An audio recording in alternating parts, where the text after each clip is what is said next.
আসসালামু আলাইকুম। আজকের ইঞ্জিনিয়ারিং কোশ্চেন ব্যাংক সলভিং অথবা প্রি অ্যাডমিশন ইঞ্জিনিয়ারিং কোর্সের এই ক্লাসে তোমাদের সকলকে স্বাগতম। আজকে আমরা ইঞ্জিনিয়ারিং কোশ্চেন ব্যাংকের পর্যায়ভিত্তিক গতি পদার্থবিজ্ঞান প্রথম পত্রের বিগত বছরের কিছু কোশ্চেন সলভ করার ট্রাই করব। আমি আগেই বলে দিচ্ছি যে আমি তোমাদেরকে সবগুলোর ডিটেইলস মানে একদম ম্যাথ করে অঙ্কের উত্তর মিলাই দিব না। আমি তোমাকে প্রসেসটা বলবো, কিছু ক্ষেত্রে সলভটা তোমাকে বুঝাই দেবো এবং তুমি সেখান থেকে ইঞ্জিনিয়ারিং কোশ্চেন ব্যাংক থেকে করবা।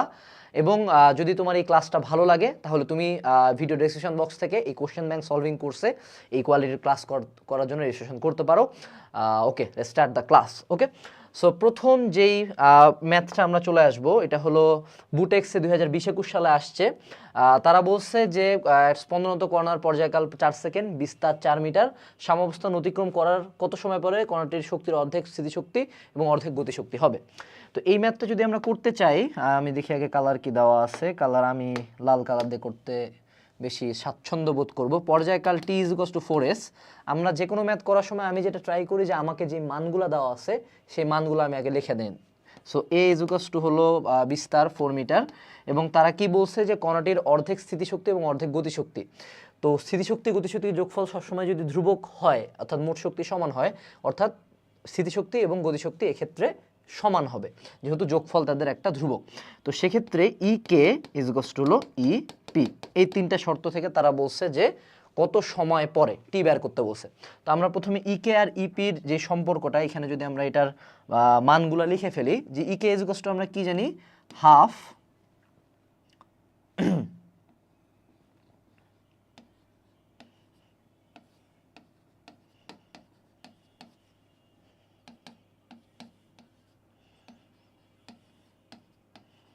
এটা আমরা গতিশক্তির সূত্র হিসেবে জানি হাফ mω²।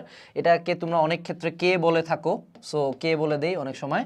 আবার a² - x², আর স্থিতিশক্তি হলো হাফ mω² x²। এটাকে কে দিয়ে হাফ k x² হয়ে যায়।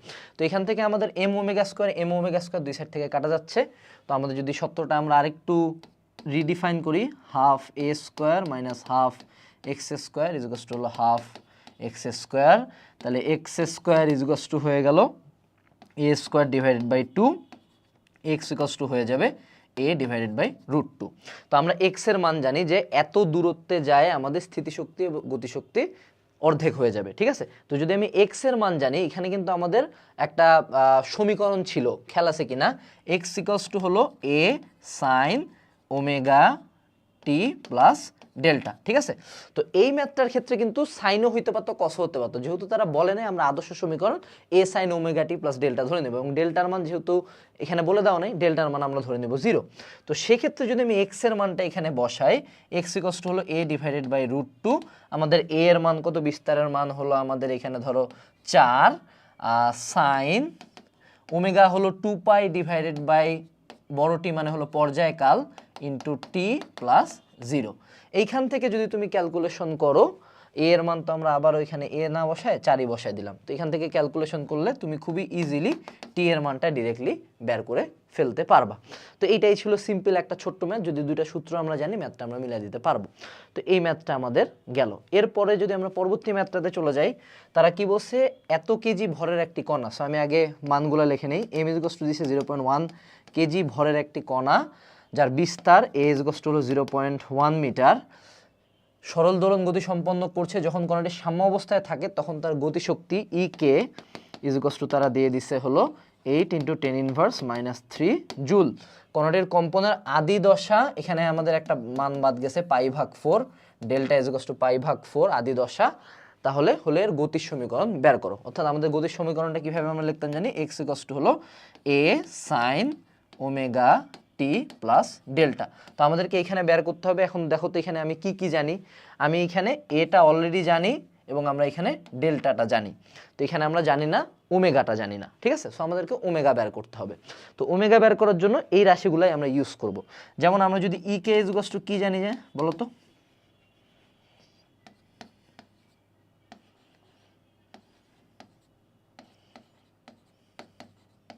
এইটা একটা সূত্র আমরা একটু আগেই দেখলাম না, ইকের সূত্রটা, গতিশক্তি সূত্র। তো এখানে হলো যদি আমরা এম জানি, ঠিক আছে, এম যদি জানি আমরা এখানে ওমেগাটা বের করতে পারবো। ইকে জানি, এখানে আমরা এর মান জানি। এখন এক্স কোথা থেকে পাবো, কি বলছে এটা, যখন এটা সাম্যাবস্থায় থাকে। তো সাম্যাবস্থায় এক্স এর মান কত জানি? সাম্যাবস্থায় এক্স এর মান হয়ে যাবে আমাদের 0। তো এখানে যদি আমরা 0 বসায় দিই তাহলে আমাদের ইকে ইকুয়াল টু চলে আসে হাফ এম ওমেগা স্কোয়ার এ স্কোয়ার। ঠিক আছে, ইকের মান এখানে 8 × 10⁻³ যদি বসাই দেই, এখান থেকে আমরা সুন্দর মতো এম এর মান বসাই দেবো। এখান থেকে ক্যালকুলেশন করে আমরা ওমেগার মানটা বের করে ফেলবো। ওমেগার মান যদি আমরা বের করে ফেলি, এই ইকুয়েশনে জাস্ট রাশিগুলোর মান বসাই দিলেই আমার কাজ শেষ। ঠিক আছে, তো এইটাই ছিল একটা সিম্পল একটা ম্যাথ। এই ম্যাথটা আমাদের করা হয়ে গেল। এরপরে যদি আমরা পরবর্তী ম্যাথে চলে যাই, এখানে এখন চলে আসলো আমাদের সেকেন্ড দোলকের ম্যাথ। তো সেকেন্ড দোলকের ম্যাথ করার জন্য আমরা প্রথম যেই জায়গাটাতে চলে যাব সেটা হলো, আমি তোমাকে সূত্রটা কি জানি আমরা, টি = 2π√L/g। তো এখন আমরা প্রশ্নটা বলি, বলছে জি এর মান এতর জন্য একটি সেকেন্ড দোলকের দৈর্ঘ্য নির্ণয় করো। সেকেন্ড দোলকের দৈর্ঘ্য নির্ণয়, তো এখানে জাস্ট সেকেন্ড দোলকের পর্যায়কাল কত সেটা তো আমরা জানি যে 2 সেকেন্ড। 2 সেকেন্ড বসাই দিলাম, জি এর মান বসাই দিলাম, আমাদের ম্যাথ শেষ, প্রথম পার্টটা আমাদের শেষ। এখন বলছে যে অভিকর্ষ ত্বরণ যদি 10% কমায় তাহলে উক্ত দোলকের দোলনকাল ঠিক রাখতে দৈর্ঘ্যের কি পরিবর্তন করতে হবে। অর্থাৎ আমার ক্যালকুলেশনটা হবে এল আর জি এর মধ্যে। এখন যদি আমরা এই সমীকরণটার দিকে তাকাই, যদি একটু ক্যালকুলেশন করি আমরা, যে টি × √g = 2π × √L, অর্থাৎ এল আর জি এর মধ্যে কিন্তু সমানুপাতিক সম্পর্ক, অর্থাৎ L1 / L2 = G1/G2। এখন আমাদের G2 কত হচ্ছে বলতো, যে আমরা কি অভিকর্ষ ত্বরণ 10% কমাইছি, অর্থাৎ G2 = হলো G1 - G1 × 10/100। এখানে যদি 9.8 বসাই দেই আমি, তাহলে আমার একটা G2 এর মান আমি এখান থেকে পেয়ে যাব।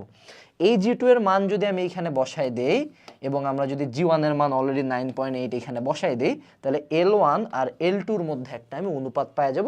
সেখান থেকেই আমি পার্সেন্টেজ বের করে বলবো যে দৈর্ঘ্য এত % বের করতে হবে। আমরা এখানে ক্যালকুলেশন দেখাবো না, জাস্ট তোমাকে প্রসেসটা শেখাচ্ছি, ক্যালকুলেশন তুমি নিজে বাসায় করবা। ঠিক আছে, ওকে। আমরা যদি এবার পরবর্তী প্রশ্নে চলে যাই, পরবর্তী প্রশ্নে কি বলছে, যে 0.5 মিটার উচ্চতা হতে 2.5 কেজি ভরের একটি বস্তুকে স্প্রিংয়ের উপর ফেলা হলো এবং স্প্রিংয়ের বল ধ্রুবক যদি এত হয় তাহলে স্প্রিংটা কতটুকু সংকুচিত হবে।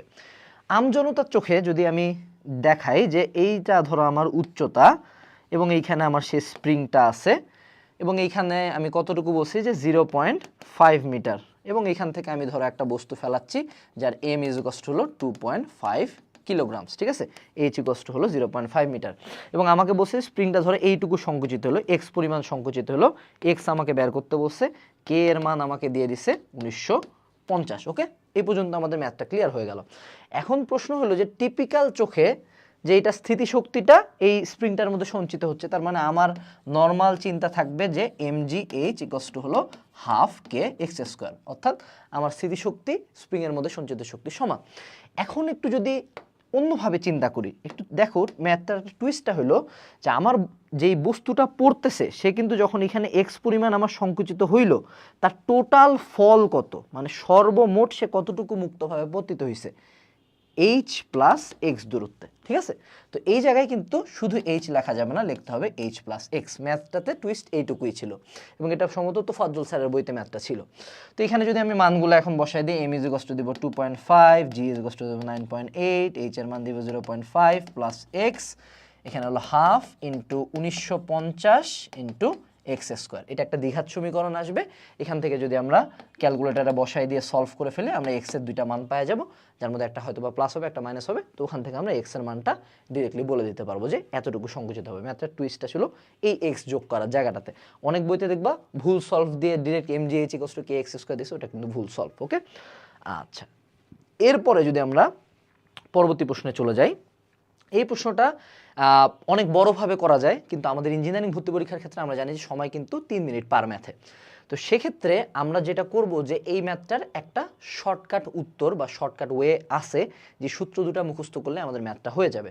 তো এখানে দুইটা সূত্র আছে, v = √2gl sin θ/2, আর আরেকটা হলো h' = l × 1 - cos θ। ঠিক আছে, তো দুইটা সূত্র কি শর্তে কাজ করে আমি তোমাকে একটু দেখাই দেই। যে যদি এটা একটা সরল দোলক হয়, যেটার ধরো টোটাল এই দৈর্ঘ্যটা হলো আমাদের l, ওকে, টোটাল এই দৈর্ঘ্যটা হলো l। এখন এই সরল দোলকটা যদি আমাদের ধরো এই থিটা কোণ থেকে যাত্রা শুরু করে, থিটা কোণে মনে করো এখানে যাত্রা শুরু করছে এবং এই পয়েন্টে যায় পৌঁছায়, এই পয়েন্টে যায় পৌঁছায়। তো এই পয়েন্টে যখন পৌঁছাবে তখন তার v এর একটা রাশিমালা আছে, ভি এর একটা রাশিমালা আছে। এবং এই যে দেখো, আমি যদি এই চিত্রটার মধ্যে দেখাই যে আমরা কি জানি যে এইখান থেকে আর এই দুইটা জায়গার মধ্যে একটা দূরত্ব উচ্চতার পার্থক্য আছে, যেটাকে আমরা এইচ ড্যাশ আকারে এই ম্যাথে প্রকাশ করছি। তো এই যে উচ্চতার পার্থক্যটা, অর্থাৎ এই অংশে সঞ্চিত স্থিতিশক্তিটাই কিন্তু এই পয়েন্টে যায় গতিশক্তিতে রূপান্তর হয়। সরল দোলকের এই বেসিকটা তো আমরা জানি। তো এই এইচ ড্যাশের সূত্রটা হলো H dash is equals to হলো L into 1 minus cos theta, L into 1 minus cos theta. এখানে তো এল আর 1 সেম মনে হচ্ছে। H dash equals two L into 1 minus cos theta. এবং সে সাম্যাবস্থান অতিক্রমকালে যেই ভি বেগটা প্রাপ্ত হবে, সেই ভি এর রাশিমালা হলো V is equals to root over GL sine theta divided by 2। Clear? তো এই যে দুইটা সূত্র যদি আমরা জানি, আমরা ম্যাথটা ইজিলি করতে পারি। এখন তুমি যদি চাও যে না, এখানে তুমি এইচ একবার হিসাব করবা, তারপর তুমি সাইন থিটা কস থিটা দিয়ে এই এইচটা বের করবা, দেন তুমি আরেকবার সেকেন্ড টাইম এইচ বের করবা, তারপরে তুমি স্থিতিশক্তি এবং গতিশক্তি সম্পর্ক দিয়ে তুমি হলো ফাইনাল ভি এর মানটা বের করবা, সেটা তুমি করতে পারো, ইট ইজ অ্যালাউড। বাট ম্যাথটা লেংদি হয় দেখে আমরা এই শর্ট প্রসেসটা ইউজ করব। তো এখানে সবগুলো রাশির মানে আমি জানি, যে বলছে কি যে 1 মিটার দৈর্ঘ্যের একটি সরল দোলকের ববের ভর এত গ্রাম, এটাকে যদি 60 ডিগ্রি কোণে টেনে ছেড়ে দেওয়া হয়, তাহলে ববের গতিশক্তি বের করো যখন এটা সাম্য অবস্থা দিয়ে অতিক্রম করে এবং যখন সুতা লম্বের সাথে 30 ডিগ্রি কোণে করে। তো প্রথমে আমি কি করছি, প্রথমে ওকে আমি 60 ডিগ্রি কোণে এখান থেকে 60 ডিগ্রি কোণে ছাড়ে দিছি। তো এই জায়গাটা যখন অতিক্রম করবে তখন তার গতিশক্তি কত, তো গতিশক্তি বের করতে কি লাগে, বেগ লাগে। তো এই সাম্যাবস্থান অতিক্রমকারে যে বেগের সূত্র সেটা হলো V is equal to root over 2gl sin theta ভাগ 2। যদি কেউ চাও নিজে বাসায় বসে এই সূত্রটা প্রতিপাদন করতে পারো, চাইতে পারে। ওকে, তো সূত্রটা প্রতিপাদন তুমি করলা এবং সূত্রটা আমরা ডিরেক্ট এখানে ইউজ করলাম, 2 root over GL sine theta ভাগ 2 মান বসায় দিলাম, আমাদের ম্যাথের প্রথম পার্টটা শেষ এবং ওই ভি দিয়ে ইউজ করে আমরা ইকে বের করে ফেললাম। এবার যদি আমরা দ্বিতীয় পয়েন্টে চলে আসি, দ্বিতীয় পয়েন্টে কি বলছে যে যখন এটা সুতার সাথে 30 ডিগ্রি কোণ উৎপন্ন করে। এখন আমার মাথায় টিপিক্যালি চিন্তা আসতে পারে যে ভাইয়া তাহলে আমি 30 ডিগ্রি ক্ষেত্রে ভি এর মান ডিরেক্ট থিটা ভাগ 2 দিয়ে করেই হাফ এম ভি স্কোয়ার করে দিতে পারি। কিন্তু কথা হইলো যে এইটা আমি কি বলছি, যে যত কোণে তুমি ছাড়বা সাম্যাবস্থান অতিক্রমকালে তার বেগ হলো V is equal to root over 2gl sin theta ভাগ 2। কিন্তু এখানে কিন্তু সে সাম্যাবস্থান অতিক্রম করতেছে না, এখানে আমি বলতেছি যে এর মিড পয়েন্টে কোনো এক জায়গায় যখন সে 30 ডিগ্রি কি হলো, যখন সে 30 ডিগ্রি কোণ উৎপন্ন করবে এটার সাথে, এই যে এখানে 30 ডিগ্রি, এই পয়েন্টে তার গতিশক্তিটা কত। তো এখানে কিন্তু আমি এই রাশিমালাটা ইউজ করতে পারতেছি না। তো তখন আমি কি করব, যে আমি 60 ডিগ্রি কোণে যখন ছিল তখন একটা এইচ ড্যাশ বের করলাম। ওকে, 60 ডিগ্রি কোণে এখানে কতটা উচ্চতায় ছিল, এবং তার থেকে আমি বিয়োগ করলাম যখন আমাদের 30 ডিগ্রি কোণে ছিল তখন কত উচ্চতায় ছিল। দুইটা উচ্চতার পার্থক্য হলো 30 ডিগ্রি আর 60 ডিগ্রির মধ্যে উচ্চতার পার্থক্য। তো H dash 1 minus L into 1 minus cos 60 L into 1 minus cos 30।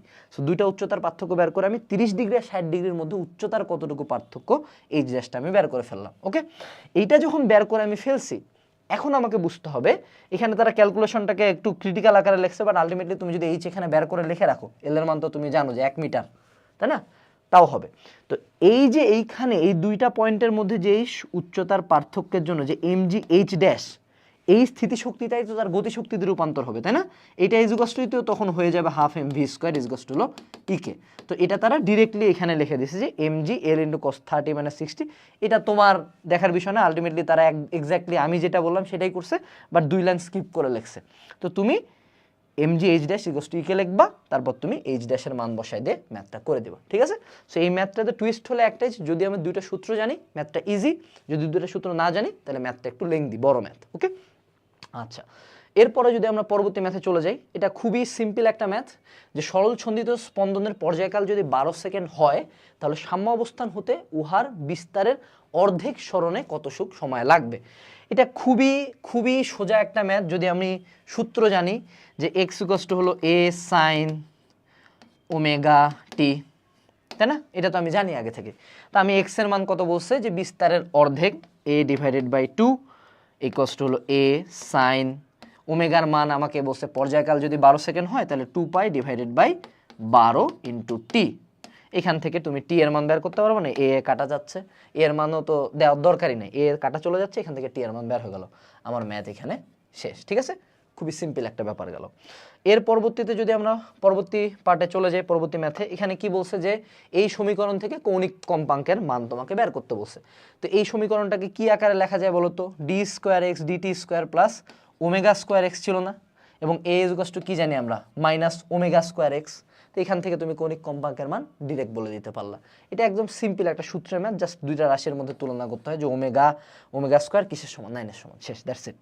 ওকে, এরপরে যদি আমরা পরবর্তী ম্যাথে চলে আসি, এবার চলে আসলো আমাদের একটা ইম্পর্টেন্ট ম্যাথ, এবং এর পরবর্তীতে আমরা এই টাইপের ম্যাথ আরও অনেকগুলা পাবো। সেই জন্য এই টাইপের ম্যাথের বেসিকটা আমি তোমাদেরকে শিখাই দিই। এই টাইপের ম্যাথটা হলো যে সরল দোলক বা সেকেন্ড দোলক দিয়ে তুমি সময় মাপতেছো। তো সময় ধীরে, কখনো সেটা যদি উচ্চতায় যায় ধীরে চলতে পারে, দ্রুত চলতে পারে, দৈর্ঘ্য বাড়তে পারে, তখন সময়ের হেরফের হইতে পারে। তো এটার জন্য পুরাতন শাহজাহান তপন স্যারের বইতে একটা থিওরি ছিল, থিওরিটা তুমি চাইলে দেখতে পারো, বাট তুমি চাইলে এই শর্টকাটটাও মনে রাখতে পারো। শর্টকাটটা হলো সরল দোলকের ক্ষেত্রে একটা সূত্র আছে না, যে T1 divided by T2 is equals to root over L1 divided by L2 is equals to root over G2 divided by G1। এটা তো আমরা জানি বেসিক সূত্র, যে আমরা দুইটা রাশির অনুপাত করেই বের করে ফেললাম। এখন যেই সূত্রটা আমরা মাথায় রাখবো সেটা হলো যে T2 divided by T1 is equals to হলো ৮৬,৪০০ ডিভাইডেড বাই ৮৬,৪০০ প্লাস মাইনাস n।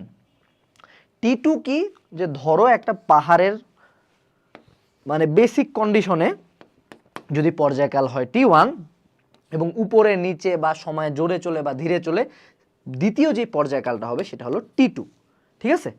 তো T1 T2 এর পরিচয় আমি জানলাম। এবার জানি যে এনটা কি, ৮৬,৪০০ কিন্তু কিছু না, সারাদিনে কত ২৪ ঘন্টা কত সেকেন্ড হয় সেটা। এখন এনের পরিচয়টা হলো, এনের পরিচয়টা হইলো আমাদের ২৪ ঘন্টায় কতটুকু সময় সে হারাবে বা স্লো চলবে, অথবা ২৪ ঘন্টায় সে কতটুকু সময় লাভ করবে বা ফাস্ট চলবে। তো যখন আমাদের ফাস্ট হবে তখন কিন্তু আমাদের প্লাস হবে, এইটুকু জাস্ট মনে রাখবো। ফাস্ট মানে কি, বাড়তেছে, প্লাস। স্লো হবে যখন, তখন আমি ইউজ করবো হলো মাইনাস। এইটুক যদি বেসিক থিওরি তোমার ক্লিয়ার থাকে, তুমি এই ম্যাথ 2 লাইনে করে ফেলতে পারবা। সেটা কি বলছে, যে একটি সেকেন্ড দোলক ঘড়ি পাহাড়ের পাদদেশে সঠিক সময় দেয়। ওকে, পাহাড়ের উচ্চতায় উঠলে সেটা 2 ঘন্টায় 8 সেকেন্ড সময়ের পার্থক্য দেখায়। সময়ের পার্থক্য আসলে এটা একটা ক্লিয়ার লাইন হলো না, এটাকে আমি ধরে নেব 2 ঘন্টায় 8 সেকেন্ড সে স্লো চলে। ওকে, তো যদি 2 ঘন্টায় 8 সেকেন্ড স্লো চলে, তাহলে সে 24 ঘন্টায় কত সেকেন্ড স্লো চলে? কারণ আমাদের সূত্র কি দিয়ে প্রকাশ করতেছি আমরা, 24 ঘন্টার জন্য। সে 24 ঘন্টায় সে 96 সেকেন্ড স্লো চলে। এখন কি বলছে, যে পাহাড়ের উচ্চতা নির্ণয় করো। এখন উচ্চতা ভাইয়া কিভাবে নির্ণয় করব? এই জায়গাটাতে আমাদের আরেকটা থিম কাজে লাগবে, সেটা কি দেখো তো। এই যে G2 ডিভাইড বাই G1 আমি লিখলাম, আমরা কি G এর একটা সমীকরণ জানি না, যে H উচ্চতায় GH ইকুয়ালস টু হলো GM divided by R plus H whole square. Okay, তো এইটাকে যদি GH লেখা যায়, তাহলে এটাকে আমরা যদি ভূমির পাহাড়ের পাদদেশের কথা বলি, তাহলে পাহাড়ের পাদদেশের কত, GM divided by R square, কারণ তো আমি H উচ্চতায় নাই। তো এই দুইটা মান যদি আমি G2 আর G1 এর জায়গায় বসায় দেই, আমি একটা ফাইনাল সমীকরণ পাবো, যে এই যে এটা H divided by R is equals to হলো T2 divided by T1 minus 1। Just তুমি এখানে মানটা বসাই দিয়ে 2 লাইন ক্যালকুলেশন করলে বের হয়ে আসবে। তো সেখান থেকে আমরা H এর একটা ফাইনাল সমীকরণ পেয়ে গেলাম। এই সূত্রটা আমি বলবো না যে মুখস্থ রাখতে হবে, তুমি একটু 2 লাইন বেশি লেখেই করো, বাট তুমি ৮৬,৪০০ সূত্রটা মনে রাখো। তো এইখান থেকে আমরা কিন্তু T2 ডিভাইডেড বাই T1 এর রাশিমালা জানি, যে ৮৬,৪০০ প্লাস মাইনাস n। এখানে কিন্তু আমি 96 বিয়োগ দিয়ে দিছি, উপরে ৮৬,৪০০ আছে। এই মানটা জাস্ট আমি এখানে T2 ডিভাইড বাই T1 এর জায়গায় বসাবো। পৃথিবীর ব্যাসার্ধ আর আমরা জানি, জাস্ট মান বসাই দিলে আমাদের H এর মানটা চলে আসলো। আমার মনে হয় ক্লিয়ার আসো। যদি বুঝতে না পারো, জাস্ট ভিডিওটা রিওয়াইন্ড করে আরেকবার দেখবা। ওকে, এইবার কি বলছে, যে পাহাড়ের চূড়ায় সঠিকভাবে কাজ করতে হলে দোলকের দৈর্ঘ্য কত পরিবর্তন করতে হবে। তো এই যে আমি একটু আগে সূত্রটা লিখলাম, এখানে কি আমার দৈর্ঘ্য এবং পর্যায়কালের মধ্যে সম্পর্ক। তো আমি সূত্র কি জানি, T2 divided by T1 is equals to ৮৬,৪০০ ডিভাইড বাই ৮৬,৪০০ প্লাস মাইনাস n। এর মান বসাই দিলে আমি T2 ডিভাইড বাই T1 এর একটা মান পাবো। এবার যদি আমি T2 ডিভাইড বাই T1 এর মান পাই, তাহলে আমি L1 আর L2 এর মধ্যে একটা সম্পর্ক পাবো। ওই যে শুরুর দিকে একটা ম্যাথ করলাম L1 আর L2 এর মধ্যে সম্পর্ক, ওখান থেকে আমি বলবো যে দৈর্ঘ্য আমাদের এত % চেঞ্জ করলে আমরা সঠিক সময় পাবো।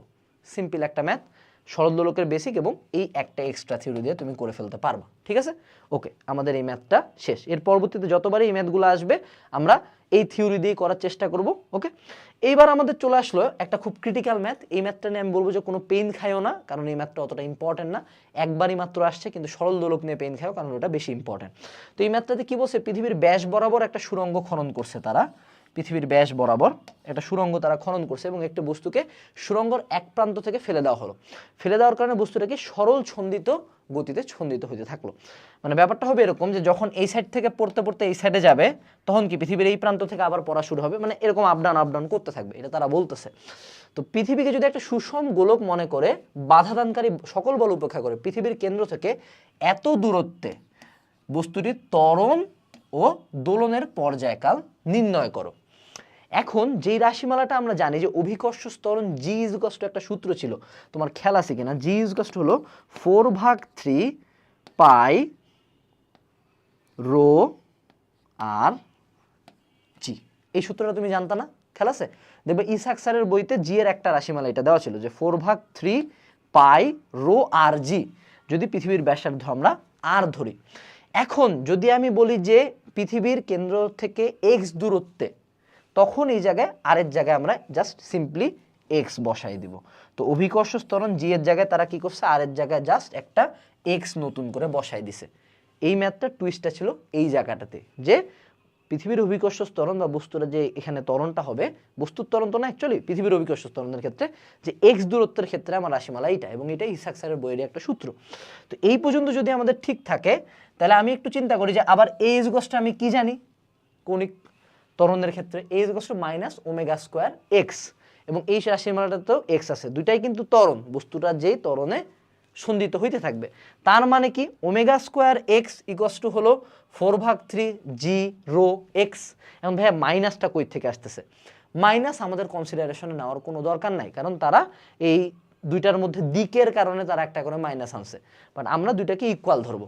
সো এটাকে আমি প্লাস ধরে ওইটাকেও প্লাস ধরতে পারি, অথবা দুইটাকে আমি মাইনাস ধরে মাইনাস আমরা কনসিডারেশন কমপ্লিটলি নিচ্ছি না। তো এইবার আমি omega square is equals two কি 4/3 ইন্টু পাই ইন্টু জি ইন্টু রো হয়ে গেল এই পর্যন্ত। তাহলে এখান থেকে আমি ওমেগার মান যদি পাই যাই, ওমেগার মান যদি আমি পাই, তাহলে কি পর্যায়কাল বের করতে পারবো। Omega is equal two 2π/t, টি থেকে এখান থেকে আমাদের পর্যায়কালটা বের হয়ে গেল। এবং অনেক ক্ষেত্রে তারা যেটা করছে যে এখানে তুমি একটু দেওয়া রাশিগুলো দেখো, তারা যে পৃথিবীর ব্যাসার্ধ এবং জি এর মান, আমাদের যেই দুইটার সাথে আমি তুলনা করতেছি যে জি আর রো কিন্তু দেওয়া নাই, তুমি চাইলে মুখস্থ মান বসাই দিতে পারো, বাট যেহেতু তারা রাশিগুলোর মান দিছে, এটা আমরা ইউজ করি।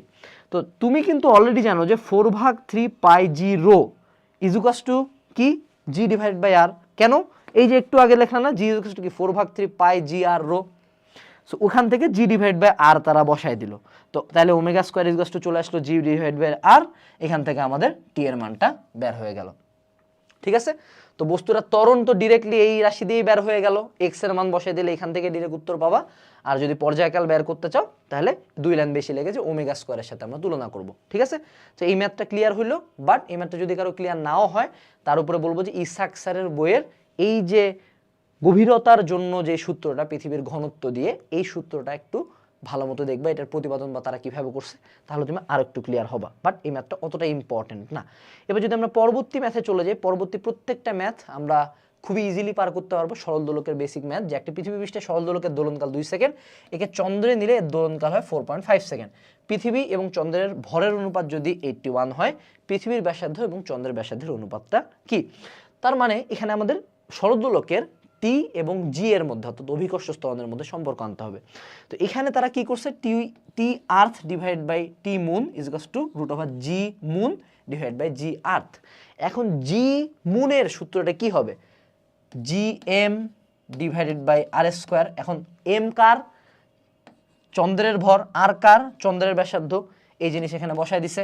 আর পৃথিবীর ক্ষেত্রে কি, এম ই আর আর ই, তারপর কাটাকাটি চলে যায়, ফাইনাল সূত্র আমাদের চলে আসে এইটা। তো আর আর্থ আর মুনের মধ্যে অনুপাতটা হলো, জাস্ট আমি সবগুলা মান বসায় দিলাম, আমরা ভরের অনুপাতটাও জানি, বসাই দিলাম, সিম্পলি আমাদের ক্যালকুলেশন করে আর ই আর আর মোলের মধ্যে সম্পর্কটা আমরা পেয়ে গেলাম। তো এখানে সূত্র বেসিক্যালি নতুন কিছুই জানতে হচ্ছে না, একদম বেসিক সূত্র বসায় জাস্ট অনুপাত করা, ম্যাথ শেষ। ওকে, এবার আমরা যদি পরবর্তী ম্যাথে চলে যাই, পরবর্তী ম্যাথটা কি, এটাও হলো সেই সরল দোলকের সময় কতটুকু হারাবে সেটার ম্যাথ। তারা কি বলছে, একটি সেকেন্ড দোলকের দৈর্ঘ্য যদি 1% বৃদ্ধি করি দিনে কত সময় হারাবে। হারাবে মানে কি, স্লো চলবে। আমি তোমাকে সূত্র কি শিখেছিলাম, T2 ডিভাইড বাই T1, এই 86,400 মাইনাস কেন ইউজ করছে ভাই, কারণ কি স্লো চলতেছে। তো এরা এখানে T1 ডিভাইড বাই T2 লেখছে, আমাদের সূত্রটা একটু উল্টে গেছে, তাহলে 86,400 মাইনাস এক্স ডিভাইড বাই 86,400। এখন T2 ডিভাইড বাই T1 এর মান যে জানে সে অবশ্যই L1 L2 এর মধ্যে সম্পর্ক পাবে। এখানে কিন্তু L1 L2 এর মধ্যে সম্পর্ক দেওয়া আছে যে 1% আমি বৃদ্ধি করছি, তার মানে আমাদের L2 ইকুয়ালস টু হলো L1 plus L1 into 1 divided by 100। এই মানটা যদি আমরা বসায় দিতে পারি, L1 কাটা, আমাদের উত্তর এখান থেকে সুন্দর মতো চলে আসবে, এক্স এর মানটা আমাদের বের হয়ে আসবে। ঠিক আছে, অর্থাৎ এটা দিনে এত সেকেন্ড সময় হারাবে বা এত সেকেন্ড সময় স্লো চলবে। ওকে, এই ম্যাথটা হয়ে গেল। এবার আমরা যদি পরবর্তী ম্যাথে চলে যাই, পরবর্তী ম্যাথে কি বলছে যে একটা স্প্রিংয়ের এক প্রান্তে 40 গ্রাম ভরের একটি বস্তু সরলসন্ধিত স্পন্দনে আন্দোলিত হওয়ার সময় বস্তুটির সাম্য অবস্থা থেকে সর্বাধিক 12 সেন্টিমিটার দূরে সরে যাচ্ছে। বস্তুটির পর্যায়কাল এত হলে স্প্রিং ধ্রুবকের এবং সাম্যাবস্থা থেকে 6 সেন্টিমিটার দূরে বস্তুটির দ্রুতি কত, এটা আমাকে বের করতে হবে। তো এখানে আমরা রাশিগুলোর মান লিখে নেই যে m ইকুয়ালস টু হলো 4t into 10 inverse minus 3 KG. আমি গ্রামকে ডিরেক্ট কেজিতে কনভার্ট করে নিলাম। এরপর তারা কি বলছে, সাম্যাবস্থা সর্বাধিক 12 সেন্টিমিটার দূরে, সর্বাধিক 12 সেন্টিমিটার মানে কি, এটা তার বিস্তার। a ইকুয়ালস টু হলো 12 ইন্টু 10 ইনভার্স মাইনাস 2 মিটার। এরপরে কি বলছে, বস্তুটির পর্যায়কাল 1.5 সেকেন্ড, অর্থাৎ t ইকুয়ালস টু হলো 1.5 সেকেন্ড। ওকে, এবার কি বলছে, স্প্রিং ধ্রুবক বের করো। আমরা কি একটা প্রথম ম্যাথে কি পাইলাম, k equals to m omega square, m এর মান জানি, ওমেগা ইকুয়ালস টু কি 2 পাই ভাগ t, ম্যাথ বসায় দিলে আমাদের k এর মানটা বের হয়ে আসলো, শেষ। এবার কি বলছে যে 6 সেন্টিমিটার দূরে বস্তুটির দ্রুতি কত, v এর সূত্র কি জানি, omega into root over a square minus X square. আমি a এর মান জানি, 6 সেন্টিমিটার দূরে আমরা 6 এর মানও জানি যে 6 ইন্টু 10 ইনভার্স মাইনাস 2, ওমেগার মান তো 2 পাই ভাগ টি দিয়ে বের হয়ে গেল। তো ভি এর মান এখানে ডিরেক্টলি উত্তর চলে আসছে আমাদের। ঠিক আছে, ম্যাথ ডান। তো এখন পর্যন্ত যে কয়টা ম্যাথ করলাম, তুমি কি দেখলা যে যা ম্যাথ আমরা করতেছি খুব কঠিন ম্যাথ কিন্তু সংখ্যায় কম, যেগুলো বেসিক ম্যাথ, যেগুলো বারবার আসতেছে, সরল দোলক বা তরঙ্গের সমীকরণের বেসিক ম্যাথ, এগুলাই বেশি আসতেছে। সো এগুলার ডেপথে যাওয়ার চেষ্টা করবা। আবার আমরা পাইলাম যে একটি সেকেন্ড পেন্ডুলাম বিশিষ্ট ঘড়ি প্রতিদিন আধা মিনিট সময় লাভ করে। আধা মিনিট সময় লাভ করে মানে কি, আমাদের এন এর মান হলো +30। এইবার পেন্ডুলামটা যদি সঠিক সময় দিতে চায় তাহলে দৈর্ঘ্যের কি পরিমাণ হ্রাস বৃদ্ধি ঘটাতে হবে। এক্স্যাক্ট সেম আগের ম্যাথ, যে 86,400 + 30 দিয়ে দিলাম, T1 ডিভাইড বাই T2 করলাম, এবার L1 ডিভাইড বাই L2 নিয়ে আসবো আমি। এখান থেকে L1 আর L2 এর মধ্যে আমি সম্পর্ক পাই গেলাম, আমার ম্যাথ শেষ। ক্লিয়ার, একদম বেসিক ছোট্ট একটা ম্যাথ। এই ম্যাথের পরে আমি যদি পরবর্তী ম্যাথে চলে যাই, সেটা হলো যে একটি সরল ছন্দিত গতিসম্পন্ন একটি কণার গতির সমীকরণ হলো এত। এই গতির পর্যায়কাল যদি 30 সেকেন্ড হয় এবং আদি সরণ যদি হয় 5 সেন্টিমিটার, তাহলে তার কৌণিক কম্পাঙ্ক আদি দশা এবং 10 সেকেন্ড পরের দশা নির্ণয় করো। এই ম্যাথটা করার জন্য আমাকে জাস্ট একটা সূত্র মনে রাখতে হবে যে x = a sin omega t plus delta. এখন যখন আমি তোমাকে বলতেছি যে এটার আদি দশা নির্ণয় করতে, আদি দশার সময় কত ভাই, এই জাস্ট একটা বেসিক লাইন যে t = 0। t = যে 0 বসাইতে পারছে তার জন্য ম্যাথটা এখন ইজি হয়ে গেছে। এখন দেখো জাস্ট এখান থেকে t = 0 আমাদের বসাই দিছে, আমাকে বের করতে হবে হলো ডেল্টা। আমি a এর মান 20 জানি এই সমীকরণ থেকে, এবং আমাদেরকে বলছে যে আদি যেই দশা সেটা বের করতে হবে। এখন কথা হলো যে আদি সরণও বলে দিছে 5 সেন্টিমিটার, তো এখানে আমি 5 বসাই দিলাম, এখানে আমি 0 বসাই দিলাম, এখানে বিস্তারও দেওয়া আছে, জাস্ট সিম্পলি সাইড চেঞ্জ করে আমি আদি দশা ডেল্টা বের করে ফেললাম। Simple math. এবার পরবর্তী পর্যায়ে কি বলছে, কৌণিক কম্পাঙ্ক কি ওমেগা 2 পাই ডিভাইড বাই টি। তো এটা তো বের করতে তো আমি পারবোই, এটা তো কোনো সমস্যা না। ওই আবার সমীকরণে যাইতে হবে, পর্যায়কাল আমাদের তো দেওয়াই আছে। এরপরে যদি আমরা পরবর্তী পার্টে চলে যাই, সেটা বলছে যে কি 10 সেকেন্ড পরের দশা বের করতে বলছে। 10 সেকেন্ড পরের দশা, অর্থাৎ 10 সেকেন্ড পরে ডেল্টার মানটা আমাদের কত হবে। তো 10 সেকেন্ড পরে আমাদের যেই দশাটা বের করতে হবে, সেখানে যদি আমি ওমেগা টি প্লাস ডেল্টার মানটা লিখি, omega into 10 plus delta is equals two, এরা ডিরেক্ট মানটা বের করে ফেলছে, শেষ। আর কিচ্ছু না। এখন প্রশ্ন হলো যে ভাই 10 সেকেন্ড পরের দশা যখন আমি বের করতে চাচ্ছি, তো আমি তুলনাটা কার সাথে করতেছি? 10 সেকেন্ড পরের তো আমার একটা ফাইনাল মানও লাগবে। এই ম্যাথটার ক্ষেত্রে তারা যেটা করছে আমার মতে আর কি, একটু এই জায়গাটাতে গ্যাপ আছে, কারণ এখানে তারা আমার মনে হয় একটা ম্যাথের একটা পার্ট কাটা গেছে, যে আমাকে 10 সেকেন্ড পরের জন্য যে স্মরণটা সেটা হয়তো বা বের করতে হবে, তার পরবর্তীতে আমি 10 সেকেন্ড পরে দশাটা বের করতে হবে। বাট এই সেকেন্ড পার্টটা আমার কাছে একটু আনক্লিয়ার, আমি নিজেও তাদের সলভটা অ্যাকচুয়ালি বুঝি নাই। বাট বাকি পার্টটা ঠিক আছে। 10 সেকেন্ড পরে দশা যদি আমি বের করতে চাই, 10 সেকেন্ড পরে দশা বের করার জন্য আমার অবশ্যই 10 সেকেন্ড পরের একটা স্মরণ লাগবে, যে স্মরণটা আমার মতে এইখানকার রাশিমালা দিয়ে বের করা সম্ভব। টি এর মান 10 বসাবো, ডেল্টার আদি ডেল্টা বসাই দিব, তারপর আমি 10 সেকেন্ড পরে স্মরণটা বের করবো, দেন ফাইনালি ডেল্টা বের করে ফেললাম। ওকে, এখন এখানে আরও একটা ঘটনাও কিন্তু হইতে পারে। অনেক ক্ষেত্রে 10 সেকেন্ড পরে দশা বলতে এই টোটাল মানে মানটাকে বোঝায়, ঠিক আছে, টোটাল এই মানটাকে। তো সেক্ষেত্রে তারা তুলনা নাও করতে পারে। তুলনা না করে এখানে যেটা করছে, যেহেতু আমার কম্পেয়ার করার মতো কোনো মান নাই, 10 সেকেন্ড পরের দশা ডিরেক্টলি তারা ওমেগা টি প্লাস ডেল্টা লেখছে, যেখানে টি এর মান তারা ডিরেক্ট 10 সেকেন্ড বসায় দিছে, তারপর তারা ডিরেক্ট উত্তর রেডিয়ানে বের করছে। ওকে, এখন আমি এখানে তোমাকে একটা কথা ক্লিয়ারলি বলে দেই, যে দেখো এই ম্যাথগুলো করার ক্ষেত্রে, অর্থাৎ তরঙ্গের ম্যাথ করার সময় অলওয়েজ ট্রাই করবা ম্যাথমেটিক্যাল ক্যালকুলেশনগুলো আমাদের রেডিয়ান এককে করার জন্য। ডিগ্রিতে যদি আনতে চাও, অবশ্যই ইএক্স ক্যালকুলেটরে মোডটা চেঞ্জ করবা, ডিগ্রিতে আছে নাকি রেডিয়ান আছে। অনেক সময় তারা উত্তর দেয় রেডিয়ানে, কিন্তু তোমার ক্যালকুলেশনের সময় করতে হবে ডিগ্রি। আবার অনেক সময় তারা উত্তর দেয় ডিগ্রিতে, আবার ক্যালকুলেশন সময় চলে আসতেছে রেডিয়ান। সো এই দুইটার মধ্যে ভারসাম্য করার চেষ্টা করবা। সো এই ম্যাথটাও আমাদের শেষ। এই ম্যাথটাতে প্যাচ ছিল এই লাস্টের পার্টটাতে, তাছাড়া আর কোনো কঠিন পার্ট ছিল না। এরপরে তারা আবার কি বলছে, যে একটি লিফটের ছাদ থেকে একটি সরলদোলক ঝুলানো আছে, যদি লিফট চলার সময় দোলকের দোলনকাল লিফটের স্থির অবস্থার তুলনায় যদি অর্ধেক হয়, তাহলে লিফটের ত্বরণের দিক ও মান ও দিক বের করো। এখন প্রশ্ন হলো যে এখানে কি অভিকর্ষ ত্বরণের ব্যাপারটা আমাদের নিতে হবে কনসিডারেশনে। T two divide by T one is to কি root over G one divide by G two. এখন সে কি বলছে, যে দোলনকাল হয় অর্ধেক। তো এখান থেকে আমরা জি ওয়ান আর জি টুর মধ্যে সম্পর্ক পাইলাম। এইখান থেকে যদি তুমি কম্পেয়ার করো, যে তাহলে কে বড়, জি টু বড় আর জি ওয়ান ছোট, তার মানে কি লিফট উপরের দিকে যখন উঠে তখন কি আমরা জি এর সাথে যোগ দিই না, জি প্লাস এ লিখতাম না খেলাছে? আবার যখন লিফট নিচের দিকে নাগে তখন আমরা কি লিখতাম, জি মাইনাস এ। তো যেহেতু জি টু বড়, তার মানে লিফট উপরের দিকে উঠতেছে, তার মানে আমাকে জি প্লাস এ লিখতে হচ্ছে। এখন জি প্লাস এ যদি আমি জানি, এখান থেকে আমাদের এ এর মানটা ডিরেক্টলি বের হয়ে গেল জাস্ট এই অনুপাতটা থেকে। সো আমাকে এইটুক বেসিক কমন সেন্স রাখতে হবে, যে কখন জি বাড়ে উপরে উঠলে এবং কখন জি কমে যখন নিচের দিকে নামে। ঠিক আছে, ওকে, ম্যাথ আমাদের শেষ। এর পরবর্তীতে আমরা যে কাজটা করবো সেটা হলো, একটি বন্দুকের স্প্রিংকে 4 সেন্টিমিটার সংকুচিত করে 10 গ্রাম ভরের একটি গুলি ছোড়া হলো। গুলির বেগ নির্ণয় করো যখন স্প্রিংটি পূর্ণ অবস্থায় ফিরে আসে। স্প্রিংয়ের ধ্রুবক এটা কিচ্ছু না, half M B square is to K X square. এখানে কোনো প্রকার যেহেতু কোনো পতনের ব্যাপার নাই, এক্সট্রা কোনো রাশি নেই, ম্যাথটা একবার এসে ভি ইজ টু ডিরেক্ট বের করে ফেললাম, জাস্ট সাইড চেঞ্জ করে, নট এ হার্ড ম্যাথ। এরপরে যদি আমরা পরবর্তী ম্যাথে চলে যাই, কি বলছে, যে একটি সরল ছন্দিত স্পন্দন সম্বন্ধে একটি বস্তুর বেগ 3 মিটার পার সেকেন্ড, সরণ এত, বেগ এত, যখন বেগ এত তখন সরণ এত, তাহলে দোলনের বিস্তার এবং পর্যায়কাল নির্ণয় করো। তার মানে তারা ভি এর একটা মান দিছে, এক্স এর একটা মান দিছে, আবার ভি এর একটা মান দিছে, এক্স এর আরেকটা মান দিছে। তো ভি এর একটা সূত্র আছে না, V is equals to omega root over A square minus X square.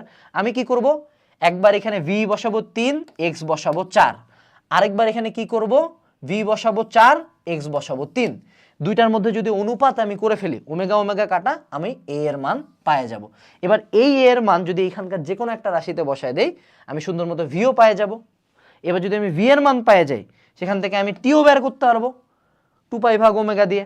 Just ওই আগের রাশিতে ভি এর মান বসাবো, ওমেগা বের হয়ে যাবে, এখান থেকে ওমেগা বের হলে পর্যায়কালও বের করে ফেললাম। এখন কি বলছে, যে বস্তুটির ভর যদি 50 কেজি হয়, তাহলে দোলনকালের মোট শক্তি নির্ণয় করো। মোট শক্তি কি, হাফ এম ওমেগা স্কোয়ার এ স্কোয়ার, যেখানে এ হলো বিস্তার। এখন দোলনটার বিস্তার আমি একটু আগে ক্যালকুলেশন করে বের করে ফেলছি 5 মিটার। এই বিস্তারের মানটা বসে দিলাম, আমাদের ম্যাথ শেষ। তো এই জায়গাটাতে টুইস্ট হলো, এটি ইসাক স্যারের উদাহরণেরই একটা ম্যাথ, সিম্পল উদাহরণের ম্যাথ। জাস্ট আমাকে দুইটা রাশির মান বসে দে, অনুপাত করে একটা চলক কাটা চলে যায়, যেটা হলো ওমেগা, তারপর আমি এ এর মান পাই, এ এর মান একটাতে বসাবো, তারপর আমি পাবো ভি এর মান, ভি এর মান একটাতে বসাবো, তাহলে আমি পাবো ওমেগার মান। Just step by step, that's it. Okay, পরবর্তী যে ম্যাথটাতে আমরা চলে যাই, 26 নাম্বার ম্যাথ। সেটা হলো যে আমাদের একটি পাহাড়ের পাদদেশে সেকেন্ড দোলক সঠিক সময় দেয়, পাহাড়ের সর্বোচ্চ শৃঙ্গে নিয়ে গেলে 2 মিনিট ধীরে চলে প্রতিদিন। তার মানে আমাদের এন এর মান হলো -60, পাহাড়ের উচ্চতা নির্ণয় করো।